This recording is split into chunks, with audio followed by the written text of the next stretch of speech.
Looks like we've started. Oh, sorry about that. Let's go ahead and get started. Okay. I was fiddling with some settings for the lecture for today. Our question of the day last time had to do with terms of service. I was surprised there were as many of you who said that you sometimes read the terms of service. Anyway, that was an interesting thing. So I have released your homework 6, and today we're going to finish up our discussion of backtracking. I discussed the 8 queens problem last time. I mentioned something, which is that it's not okay for you to not understand 8 queens. The homework assignment is very similar to 8 queens, and so I think it's very important that you understand it. And so today in the lecture, I'm going to spend a fair amount of time trying to make sure that I've reinforced your understanding of the 8 queens. So I'm going to do something that'll seem a little bit tedious, I think, at the beginning in terms of going over the 8 queens problem. But then I think in the second half of the lecture, you'll see that it's related to your homework assignment, so perhaps you'll appreciate it more than you might otherwise. So let me actually begin by showing you your homework assignment. I mean, I kind of want to run your homework assignment so you can see this. I was playing with settings before. I'm going with something a little bit smaller than usual so that I can see more, so that we can have a split screen. But let's go ahead and start over on this side of the screen by just showing you what this program does. It works with anagrams. Anagrams are rearrangements of letters. So you give it a dictionary file. So suppose I say dictionary3.txt. So you can ask for any phrase that you're interested in, but people tend to use their name, is what I find, with this program. So suppose I wanted to know about Stuart Regis, and I wanted to say, give me up to 2 words. What it considers is rearrangements of the letters that are in Stuart Regis, something that accounts for all of those letters, but that generates things that are words in the dictionary. So here I'm saying up to 2-word anagrams, and there's a bunch of my name. So guest arrest, for example, is a rearrangement of the letters of my name. So that's a 2-word anagram for my name. My co-author, Marty Stepp, will sometimes call me up and say, hey, Sugar Street, how's it going? So what I do is he's Marty Stepp, so I say, how's it going, Sperm Patty? Anyway, you can type different names and get anagrams for people's names. When I first did this programming assignment, George Bush was president, so you can see how long ago that was. But, so I have things where if you do George Bush, it comes out with various things. You could, those were 2-word anagrams. You can ask it to give, say, up to 3-word anagrams. Now, the number you're giving here is a max. So by saying 3, it'll include these 2-word anagrams. It's not. I'm not saying exactly 3 words. I'm saying up to 3 words. But then there's a bunch of extra anagrams that appear. That are 3 words long, but if you looked carefully, you'd see that the 2-word anagrams are mixed in with that 3-word anagram. And you have the option of giving a 0 to mean no max at all, show me everything. I had kind of intended to change the examples when Barack Obama became president, and then I just found that Obama was not very good, his name was not very helpful in terms of coming up with funny anagrams. I had some fun things when John Kerry was running. We got some interesting little 2-word anagrams for John Kerry, but Obama seems to defy ridicule, even using like Barry Obama, which he went by in high school. It just doesn't seem to generate very interesting anagrams. If you give Donald Trump and ask for 2-word anagrams, Portland mud, I don't know if that's a funny anagram or not. If we do Kamala Harris 2-word anagrams, malaria shark, I don't know if that's a funny anagram or not. We get more interesting things when we say up to 3-word anagrams for Kamala. Then we get a lot more possibilities. Joe Biden doesn't seem to produce a whole lot as Joe Biden. So you can say Joseph Biden, I guess, and do up to 3-word anagrams, and you get some more interesting things. Anyway, that's going to be the program that you're going to write, is that you're going to write a program that uses recursive backtracking to find these combinations of words from the dictionary that constitute an anagram of a phrase. Often it's a name, but that's the task. So what I'm going to do is I'm going to review the 8 queens that we discussed before in great detail. And so I want to really, really point out exactly what's going on with 8 queens, because it's very important that you understand it. So I have a variation of 8 queens here. It's again, I don't know if you find it interesting, but I'm using inheritance here as a way of being able to give it a variation of the board class. So this was our primary code that we want to understand, the backtracking code. So what we were doing in this backtracking code is that we are placing queens in various columns. If we've gotten up to, say, column 5, then that means that there are queens placed in columns 1 through 4. And if we get to a column number that's larger than the board size, that means we've safely placed a queen in every column, and we would print the result. And otherwise, we would explore all of the different rows of that column, asking whether it would be safe to place a queen in that spot. If it's not safe to place a queen, then that's a dead end where we would stop exploring, because it's not, we don't want to have queens that threaten each other. But if it is safe, then we do the typical backtracking pattern of making a choice, exploring everything else, recursively letting the rest of the robots explore the other choices that we might make, and then when that's done, cleaning up after ourselves by removing the queen that we had placed before. So what I'm going to do with this 2-window mode here is that in the right-hand window, I'm going to just have that as a text window where I indicate what it is that we're doing. I want to trace step by step by step by step of exactly what happens when we run this program. And I'm going to do the 4 queens, a simulation of 4 queens. So what's the very first thing that happens is we call the explore method telling a robot to explore column 1. Again, I've kind of talked about the idea of anthropomorphizing, thinking of this as a person. If there were people in the room, I'd point at someone and I'd say, you're the robot who's going to explore column 1. So that would be the idea. And what happens when a robot is asked to explore a column? They see whether that column is greater than the board size, in which case we've reached a base case. That's not true here. I mean, with 4 queens, we're not going to hit that until we have a robot exploring column 5. That's the first column number that's greater than the board size of 4. So certainly this first robot that's exploring column 1, it has to do the basic exploration. Well, so what does a robot do when it goes into the else part? That's the recursive case. It always goes through its for loop. And its for loop says to just, it's backtracking. It tries all the different possibilities. So it's going to consider row 1, row 2, row 3, and row 4. That's what our first robot is going to do. It's going to go through a loop where it does row 1, row 2, row 3, row 4. All right, let me come back over here and start this one running. And I'll show you, what was this? Right. It's ending the anagrams execution. And we'll tell it to do 4 queens. And so this brings up, so this is a version of it that has an extra little button here for stepping through this. So what's the first thing that happens? We ask a robot to explore column 1, to explore this column right here. And the first thing it thinks about is row 1. So when I step, it reaches right here. It's thinking about row 1. And the first thing it does inside that for loop is to say, is it safe to place a queen in row 1 of column 1? That's what the question mark indicates, is that it's asking, is it safe? Well, what's the answer? I don't have an audience, but you guys, play along at home. The answer is yes, it is safe to place a queen in in row 1. So what is it going to do? It's going to place a queen, and then it's going to explore 1 column over.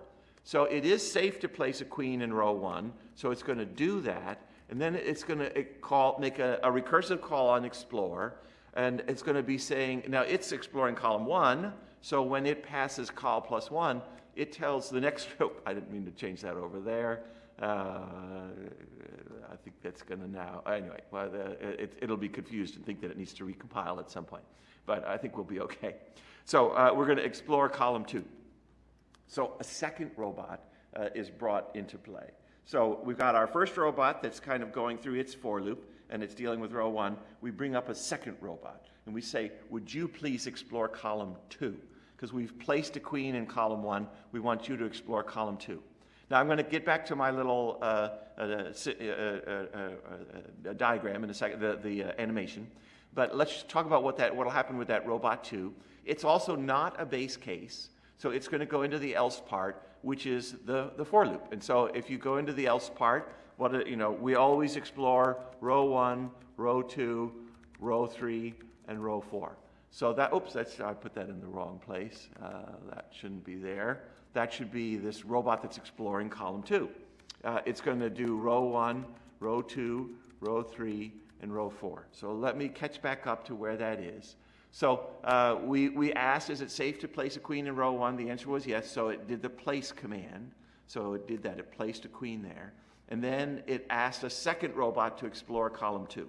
And the first thing that robot's going to do is it's going to say, is it safe to place a queen in row 1? What's the answer? No, it's not safe to place a queen there. That's a dead end that we're not going to pursue. But we still ask the question. We still think about row 1. It's just that we quickly reject it. That, it's not safe to place a queen there. So we move on to row 2. Is it safe to place a queen there? No, because that would be in the same diagonal. So that's another dead end. So then what? Row 3. Is it safe to place a queen in row 3? And the answer there is yes, it is safe to place a queen in row 3. So what do we do when we get to, we're the third time through the for loop. We're going to place a queen there, and we're going to explore starting in what column? Well, remember, this is the second robot that we have involved in this. It's exploring column 2. And so it's going to call up a third robot who's going to be asked to explore column 3. That robot is going to find that it doesn't have the base case, so it's going to go into the else branch that always does the for loop, that does row 1, row 2, row 3, and row 4. So let's catch up with that. So it is safe to place a queen here, so it's going to do that. It's going to place a queen in that row 3 of column 2. Then it's going to ask a third robot, to think about column 3. It brings up another robot that's going to begin by saying, is it safe to place a queen in row 1? Now, I'm just going to pause for a second to just kind of point out, I've got 3 different robots involved here, and they're in a very different kind of state. So the very first robot that I called up is exploring column 1, and it's placed a queen in row 1, and it has a lot left to explore. There's a second robot that was exploring column 2, and it's placed a queen in row 3 of column 2. And now we've got a third robot that's at the very beginning of this process, asking about its row 1. It's going to kind of go through the different possibilities. Is it safe to place a queen there? No. How about there? No. How about there? No. How about there? No. So all 4 of these turn out to be a dead end, that it's not safe to place a queen in any of those rows. That's fine. I mean, that happens. I mean, backtracking does lots of exploration that doesn't pan out. You try all of these different things, and you find that that none of those were places that deserved further exploration. So then what ends up happening? So that means that the third robot has completed its exploration, and so it's going to come back to where we were here. And now, so that was a call on explore, and what comes after the call on explore? There's a call on remove. So let me first put it here, that what we're going to do is come back and do a call on remove. So we do the choose, we do the explore, and we do the unchoose. So that's the 3 different steps involved: choose, explore, unchoose. And so if I come back over here, it's going to come back here, and it's going to do an unchoose. It's going to remove that queen. Now let me just pause for a moment and say why that's so important. Suppose we weren't doing this. Suppose that we left a queen there. What's going to end up happening is that this robot that's dealing with column 2 is going to move on to row 4. So it's finished, thinking about row 3. It's going to go to thinking about row 4, and it's going to say, is it safe to place a queen right here? If there's a queen here that we left behind, then it won't be safe to place a queen here in column 4. So in order for it to work properly, we have to do this step that's going on right here, which is this little undo step that's the remove command that erases that choice. So we kind of erase the choice in row 3, and we ask about row 4. Is it safe to place a queen in row 4? What's the answer? The answer is yes, it is safe to place a queen in row 4. So what do we do when it's safe? We choose, so we're going to place a queen, and we're going to then explore. And what column are we going to explore in? We're going to explore column 3. So we're calling up a third robot again. So we had a third robot that thoroughly explored before with the other choice we'd made. Now we're making a different choice. Now we've made a choice of putting a queen in row 4 of column 2, and we call up this robot to start all over again. It's like in our nested loop case where we kind of come back around a middle loop, say, and ask that innermost loop to execute in its entirety again. So that robot that's going to explore column 3 is going to think about row 1, row 2, row 3, and row 4. So what's it going to do? So we're going to place a queen here in row 4 of column 2, so it does that. And then we call up this other robot that's going to explore this column right here. And it says, is it safe to place a queen in row 1? No. Is it safe to place a queen in row 2? The answer there is yes. It is safe to place a queen in row 2. So what is it going to do? It finds that that's a safe place to put a queen, so it's going to place a queen there, and it's going to explore one column over. Remember, this is the third robot that's exploring column 3. So it brings up a fourth robot that's going to explore column 4. So it brings up yet another robot that's going to explore column 4. That robot says 4's pretty good. I'm trying to do the 4 queens, but I haven't yet placed one in column 4. We've only got 3 of them placed, not 4. So it's not the base case. It had to be greater than the board size, and not equal to the board size. So it still goes into the else part with the for loop, where it does row 1, row 2, row 3, and row 4, where it does all those. It's going to try all of those different possibilities. So we placed a queen in row 2 here, so we did that. And then we've got this fourth robot that's thinking about this column right here. And it's going to say, is it safe to place a queen there? No. There? No. There? No. There? No. So none of these things worked out. So what's it going to do? None of those possibilities worked out, so it's done. It kind of does the backtracking, and it does the remove. Now, one of the things that I hear from novices is they sometimes think that, so here we've run out of choices. We need to backtrack to where we last had a choice. And sometimes people think that they have to, write code that does the backtracking, write code that says go back. In general, you don't do that. You don't have to actually tell it to do the backtracking. You just let it do the backtracking. You just kind of let it naturally continue its execution. So we're going to remove the queen that we had placed right here, and this is the robot that's exploring column 3. And so it had found that placing a queen in row 2, it explored that, but it didn't work out. So it's going to come back to where it was. It was in a for loop. It comes back around the loop, and it says, is it safe to place a queen in row 3? So after we remove from here, it's going to ask about row 3. So it removes the queen that we had been exploring, the placement of in row 2 of column 3. And now it's going to think about row 3 of column 3. Is it safe to place a queen there? No. Is it safe to place a queen there? No. So it's going to find that the answer there is no, and the answer there is no. So again, we've run out, and we're going to backtrack. Now, an interesting thing happens here, because not only have we run out of choices here, but we're going to find when we get back over to here that we've run out of choices here as well. So what do? This exploration right here was exploring the different possibilities after having placed a queen in row 4. We placed a queen in row 4 here. That didn't work out, so now we do the remove. So this little exploration right here It's kind of the complete exploration that we've done to explore having a queen placed in row 4 of column 2. We had placed a queen there and explored all the different possibilities here, but we're done with that now. And then we come back to the for loop here, where that was the 4th choice, row 1, row 2, row 3, row 4. That was the 4th choice when we were doing an explore here, where we asked to explore column 2. That was having placed a queen in row 1 here. All right, so let me do this. We basically have a second remove command that's going to come into play here. So let me kind of include it in my trace, and then let's watch it. So the first remove has to do with the fact that we've tried, that the third robot tried rows 1 through 4. None of them worked out.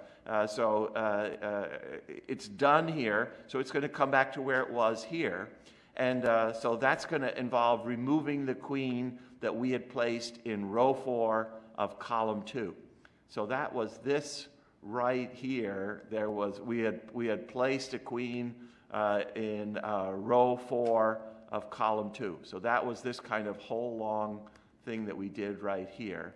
And we've now just removed that queen. So we finished that exploration of placing a queen there. And we come back to where we were before, which was the robot that was exploring column 1. And for column 1, so we had placed a queen in row 1 of column 1, and that didn't work out. So we've come all the way down to removing that queen that we had placed in row 1 of column 1. So what's next to do? Placing a queen in row 2 of column 1. So we come back to here. We unchoose the choice of having a queen in row 1 of column 1, and now we're going to consider row 2 of column 1. So we've come all the way back to the first robot. And the first robot had a for loop. It took a long time for it to explore what happened when it made a choice at row 1, but that's over now. And so it comes back around the for loop, and it increments its row value, and it says, is it safe to place a queen in row 2? And the answer is yes, it is safe to place a queen in row 2. So what is it going to do? It's going to place a queen there, and it's going to explore placing queens starting in column 2. And the column 2 exploration is not going to be a base case, so it's going to explore row 1, row 2, row 3, and row 4 of column 2. So let's watch that. So it's going to place this queen in row 2. So it does that. It places a queen in row 2. And then it explores column 2. So it's going to come to here, and it's going to go through these 4 different row possibilities. Is it safe to place a queen in row 1? No, no, no. None of those are safe. But what about row 4? It is safe to place a queen in row 4. So this is the one where it's going to say it's safe. So let's place a queen, and let's explore starting in column 3. And that third robot that's going to explore column 3 is not a base case. So it's going to explore row 1, row 2, row 3, and row 4. Always do the for loop that does all 4 possibilities. It's backtracking after all, so it always does all those different choices. So we're going to place this queen here in row 4, and then we're going to call up that robot that's going to explore column 3. And it's going to say, is it safe to place a queen in row 1? I think the answer is yes. I think it is safe to place a queen in row 1 of column 3. So what's it going to do? It's going to place a queen, and then it's going to explore starting in column 4. And that won't be a base case, so it'll do the for loop that does row 1, row 2, row 3, and row 4. So it's going to place that queen here in row 1, and it's going to say explore column 4.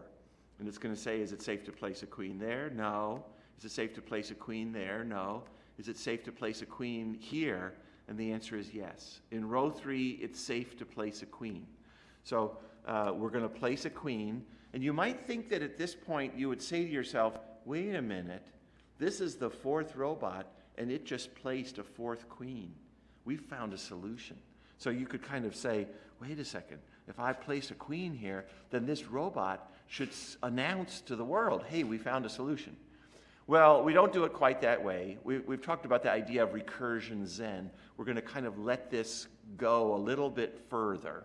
We're going to place the queen, and then we're going to call up another robot. We're going to say explore starting the next column over which is column 5. Well, there is no column 5 in the 4 queens task. So that robot, when we call it up, is going to say, oh, we finally hit our base case. I've got a column number that's greater than the board size. So what I'm going to do is I'm going to print. This is our hooray robot. This is the one that basically says we've got a solution. Then what ends up happening after that robot does that? Well, we come back to where we were before. We had done a choose, explore. We're going to do an unchoose, the remove, and just continue. This thing just keeps going. It looks for multiple solutions. So what's going to happen? It's going to place a queen here, and now it's going to make that call on the 5th robot, and that's when the print command is going to be given. And I've overridden the print so that it does a little happy face thing that shows that. And so when that's done, I can let it step forward, and it comes back, and it removes the queen from here. Then what's it going to do? Then it's going to say, well, is it safe to place a queen in row 4? So it's going to just pick up right where it left off and continue with the backtracking. Now, I think you probably have a sense of it from here, so I'm not going to show you more of this. But I wanted to show it to you in detail and to explain to you what a trace like this would indicate, because I have some resources that I've made for you. So one of them is, so this is a numbered handout that's already on the Handouts tab, and it's linked also going to be linked from the notes for today and on the calendar. So this is a trace of the 4 queens. So this is basically the complete version of what I was typing in there. This is the full exploration of 4 queens in a chronological order. It kind of shows you the order in which things are done.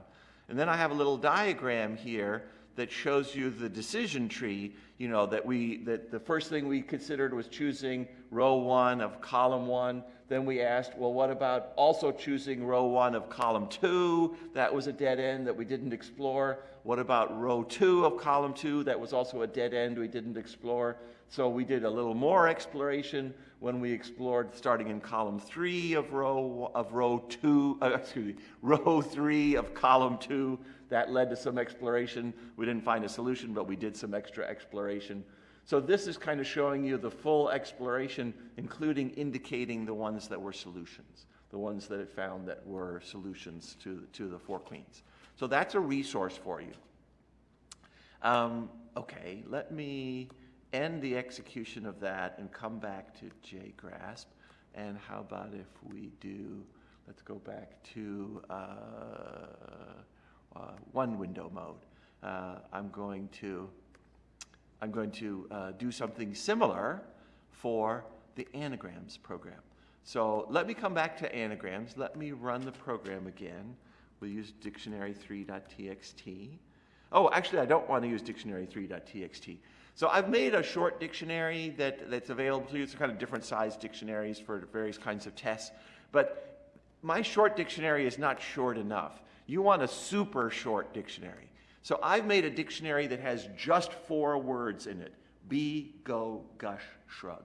And I want us to slowly step through what's going to happen when we use that dictionary and the phrase George Bush. So let me go ahead, let's come back to the program. Let's run the program. And I meant to use dict0.txt, the very short dictionary that just has be, go, gush, shrug. And I was going to use George Bush as the phrase, and let's set no max. And so the first thing it finds is be, go, shrug is a solution. Actually, it only finds solutions that involve those 3 words. It considers it 6 different solutions because we consider the order to matter, but you can see that the other solutions it finds are just rearrangements of those 3 words. So I want to explain to you, I'm not telling you anything that's not in the assignment write-up, but I think it can be helpful to kind of explain it in a slightly different way, and especially comparing it to 8 queens. So when I have an audience, I have the opportunity to ask, what would we do to have a backtracking solution to this? What kind of choices would be involved? And I get some very interesting answers. People have all sorts of ideas, and I think that the ideas that tend not to be so good are thinking about choosing some letters from George Bush, picking some sequences of letters to see whether those letters lead to something that's in the dictionary. So they kind of start with the letters and then turn to the dictionary. That tends not to be a very good solution because in general, there are very few sequences of letters that are words. You know, the set of words is actually highly constrained. There aren't that many words. So it's actually better, you know, and more efficient to start with the words, is to kind of work from the dictionary. And again, if you've done a lot of backtracking, it becomes a little more clear, you know, to you what would be the sequence of choices. But let me just tell you then that what we want you to do for this problem is we want you to consider the different invocations, the different recursive invocations. The choices being made are the individual words to potentially include in the answer. So the first robot, if I was kind of simulate this, and I was going to say, someone in the front row, I want you to be the first robot. So if it's exploring George Bush, then it would consider all possible choices for the first word. So you can kind of think of this, you know, what's here in the brackets, you know, the very first word in the brackets is a little bit like column 1 of our 8 queens problem. And that's what the first robot would do. It's going to consider different choices, and then it's going to make recursive calls to explore other word choices, starting with a second word. So the second robot is going to be considering these choices here that are in the middle of these answers. It's going to consider different possibilities there. So it's like column 2 of the 8 queens problem. And the third robot is like the column 3 version of our 8 queens, picking a third word. So keep that in mind. What I'm going to do with you is I'm going to, I want to go through a very detailed trace of what would happen. So what do? I talk to that first robot and I say, I want you to explore something for me. And so I tell it to explore the phrase George Bush. That's what I say to the first robot. Explore all the possibilities for George Bush. All right, well, this is going to be a lot like our 8 queens. There's going to be a base case where we stop, but we haven't reached a base case here. A base case is going to be when we run out of letters, and we haven't run out of letters. So this is going to be the recursive case. This is like going into the else part. And what did we do with our 8 queens when we went into the else part? We always did the for loop, and the for loop did all of the choices, row 1, row 2, row 3, row 4. Well, we're going to do the same thing here. We're going to go into a for loop that'll do all the choices, and the choices are the 4 words in the dictionary. So that first robot is going to consider be, go, gush, shrug. It's going to consider each of those 4 different possibilities. Now, what did we do with our 8 queens? We said, is it safe? Is it safe to place a queen there? Well, what's the equivalent here? We'd be saying, does it make sense to choose the word be if our set of letters comes from this phrase George Bush? Well, it does, because there's a B and an E and another E. So we that is something to explore. B is contained within George Bush. So what do we do when it's something that's worth exploring? We're going to explore choosing that. That's like placing a queen. You choose the word be, and then we're going to explore. Now, we're going to explore starting with the second word. So it's made a choice for the first word, and it's going to ask another robot to explore all the possibilities for the second word, but we have to give that robot an updated set of letters to work with. If we've chosen a B and an E and an E, we need to take those away from this. And so what does that leave us with? I think it leaves us with Gorgush is what we would be left with, right? If I take away the B, the E, and the E, I'm left with Gorgush. So I tell the second robot, explore the different possibilities working with Gorgush. So what does it do? It says it's not the base case, so it's going to go into the recursive part that does the loop, that always considers all 4 possibilities, be, go, gush, shrug. It's going to try all 4 of those possibilities. So it says, does it make sense to pick the word be, to kind of use be? And the answer is no. We don't have the letters of B and E in here. But notice that's not an automatic thing, This could be a phrase that has lots of B's and lots of E's. So there are cases where it would make sense to choose the word be 2 times in a row as both word 1 and as word 2. Not in this case, because we don't have enough B's and E's to choose it a second time. So we basically say, that's a dead end. It's like it's not safe to place a queen there. It doesn't make sense to explore that. That's a dead end. So, but it says, what about the word go? Well, that does make sense. The letters of go are in that phrase. So it's going to choose the word go, and it's going to explore what's left. And I think that what's left is gush.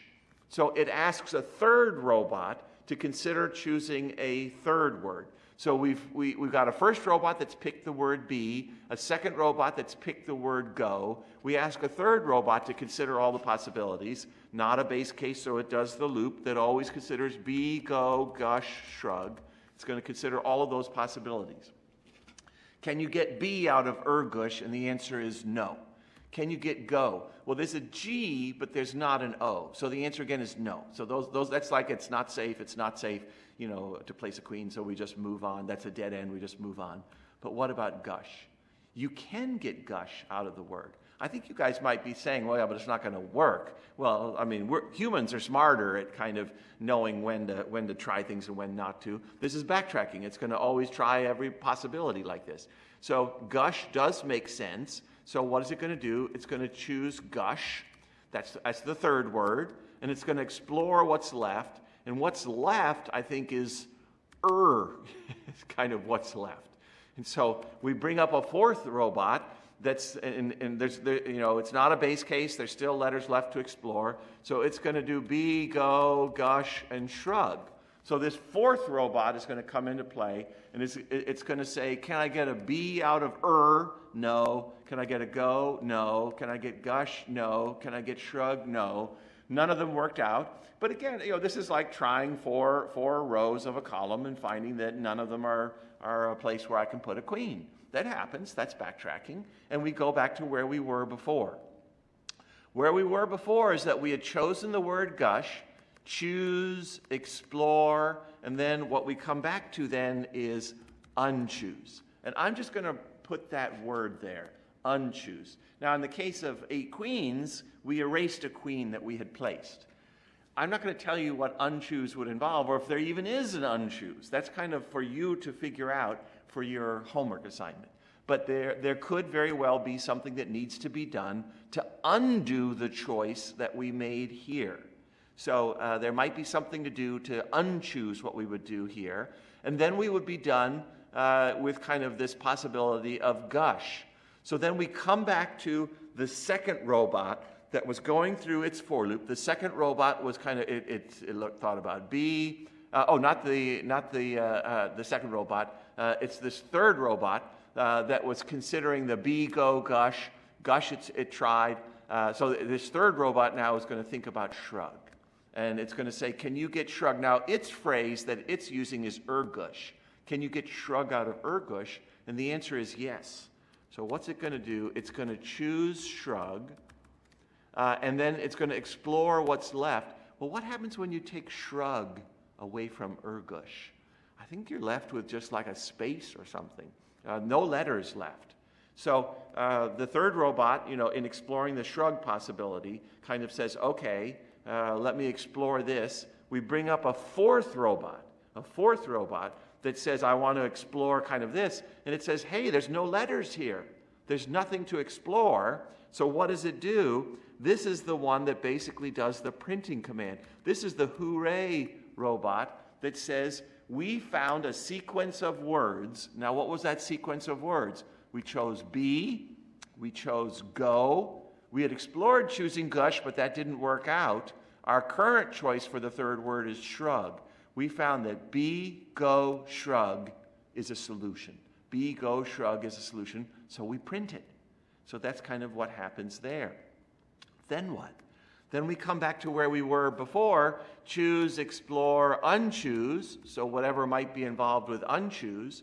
And so now what we've considered is these, be, go, gush, shrug, all possible choices for our third word, and we come back and we unchoose what we had considered as this second word, go, That's what we had been exploring, was choosing the word go. We've finished that now. We found all of those solutions.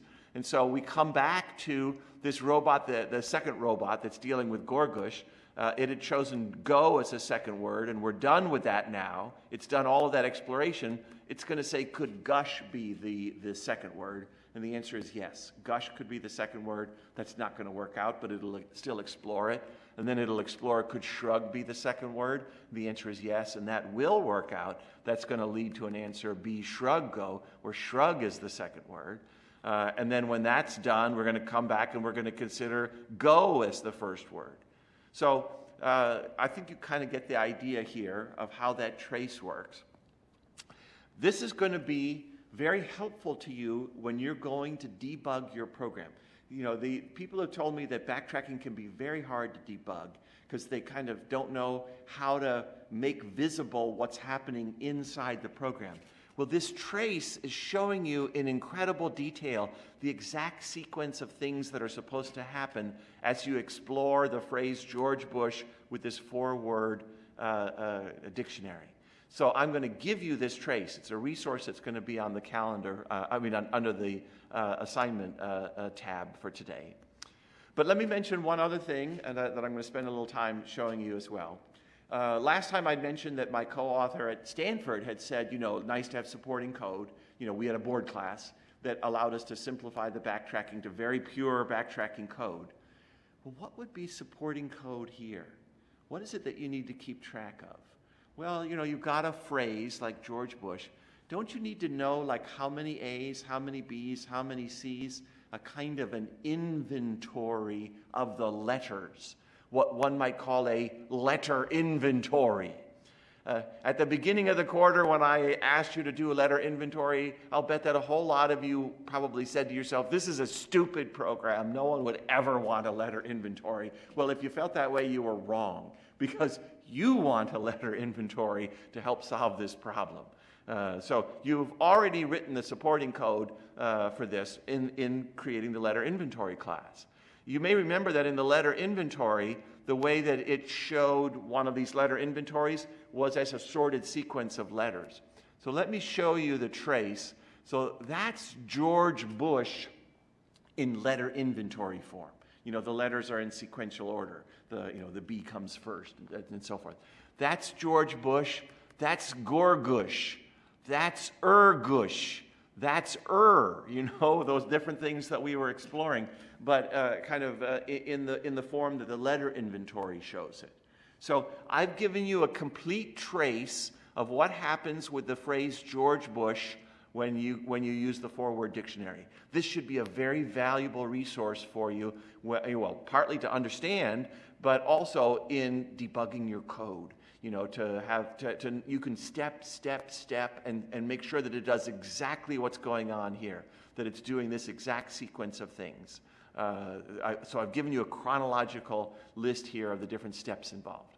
I've also given you a version of this that's in the diagram form. I have old eyes, so I use glasses to be able to see, but you guys can see that, right? Very funny story. If you click on it, it gets bigger. And you can kind of see what happens if we chose the word be as the first word. Well, we considered the possibility of choosing be for both the first word and the second word. That was a dead end, so we didn't go further. But be as the first word, go as the second word was not a dead end. We tried various possibilities from there, found a solution here. So this is kind of the decision tree version of it, in case that's helpful. All right, let me show you, I want to show you a little more specifically. So let me end this execution. Let me go into the interactions pane, and let's talk a little more about letter inventory. So suppose you made a letter inventory I1, which is a new letter inventory for the phrase George Bush. And so let's do I1. There's our George Bush letter inventory. And if I made a letter inventory I2, which is a new letter inventory for the word be, I think that it's already in letter inventory form. It's kind of the letters are in sorted order, B, E, E. So what if I made a letter inventory I3 by asking I1, the George Bush phrase, to subtract I2, to subtract the letters of B. So if I asked it to do that, let's look at I3. That's Gorgush. That's what we got when we took away the B and the E and the E. Gorgush. We took away those 3 letters from this right here. Now, in the 8 queens, there was a command that you could give to ask whether it was safe to place a queen. What's the equivalent here? How do you know whether to explore a word or not? Well, remember that, it made sense to choose the word be, and that left us with Gorgush, but it didn't make sense to choose the word be a second time with this particular phrase. Well, what happens if I ask this I3, which is Gorgush, to subtract I2, to subtract the word be from it? Do you remember what letter inventory did when a subtract failed? Because this doesn't succeed. It doesn't have those letters in it. So you're not able to subtract. And I don't know if you remember, but what we had it do was we had it return null when that failed. That tells you that that's a dead end. We don't need to explore choosing a second occurrence of the word be because the letters aren't in there. So that's not something to explore. That's like finding that it's not safe to place a queen in that spot. And so we just move on, in our loop. We go to kind of the next word. Well, if we do a letter inventory, I4 is a new letter inventory for the word go. And then if we make a letter inventory, I5, which is what you get by taking the Gorgush phrase and subtracting the word go from it. So I5, that's Ergush. Remember when we ended up with an Ergush? And let me make a letter inventory. You're going to make a lot of these letter inventories in your program. It's a new letter inventory for the word shrug. So I'm going to go ahead and make a letter inventory for that. And I'm going to say letter inventory I7 is what you get by taking the Ergush letter inventory and subtracting the letter inventory for shrug. So what happens when we subtract shrug from Ergush? We end up, oops, what did I do wrong? I misspelled it. Subtract I6. Then let's take a look at this I7. It's empty. It's an empty sequence. That's our base case. We've accounted for all of the letters. So everything has been done. So you may remember that there was a method called isEmpty that we can call. So very convenient that we can kind of see whether once we've accounted for those words that we end up with an empty letter inventory. Let me come back over here. Let me just kind of say one last thing, that if you wanted to visualize this or be thinking about it, I kind of think, I've been saying over and over again, I think of this is like a mechanical counter, right? There's kind of a wheel turning, a wheel turning, a wheel turning. So I'm kind of thinking of it as, and you could think of it as the column that we're exploring. This first robot here has a spinning wheel that's going to go through all the different possible choices for a first word. There is a second robot that's a second spinning wheel going through the dictionary, be, go, gush, shrug, that's going to consider all possible second words. So it's kind of like I've got this rotating thing that the first robot is doing to try all of the 4 possible words from the dictionary, a rotating thing that the second one is doing, 4 possible words, and when it makes sense, we call up a third robot that's considering all choices for a third possible word. There could even be a 4th, a 5th, or a 6th. We could have even more robots like this that we're calling up, if the phrase was long enough and if we found that it made sense to make that many choices to it. I'll mention just one last idea. I give you some advice in the assignment write-up about there's some optimizations I want you to do, but I ask you to do them later. So don't worry about optimizing right from the beginning. Kind of get it to work first and then worry about the optimizations later. Okay, we'll do more next time.